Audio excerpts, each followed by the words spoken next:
The Bird Poem by Grant Fulford.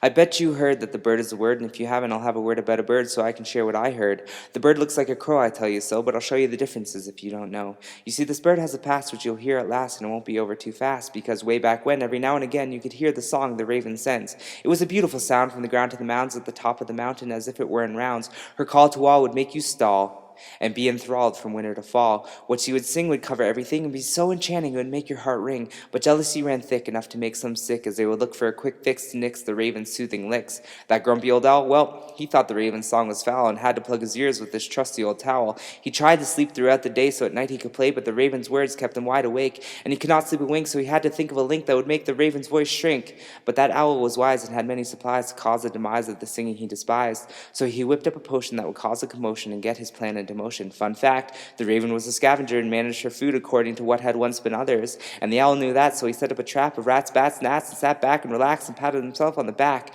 But the raven had stayed away from the fake bait and made the owl's feathers fray and turn gray and continued to wait, and her song went on from dusk till dawn, but not for long, as she made a move that was wrong. Because that owl put on a graduation cap and made a brand new creation that piqued the raven's infatuation for a snack in the sun. It was something she couldn't resist, a sweet in the mist, but it was a treat with a twist.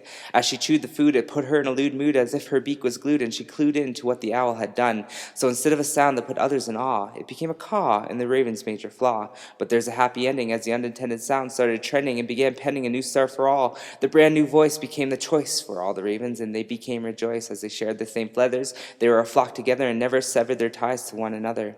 Through the cold winter nights and under the bright summer lights, they were able to find friends that were just right. And as for that owl, he's still wise, with a monocle on one of his eyes, and lies peacefully during the morning skies. But if a voice is true and the owl is feeling blue, he will let out a hoo to warn those few that their singing days were due.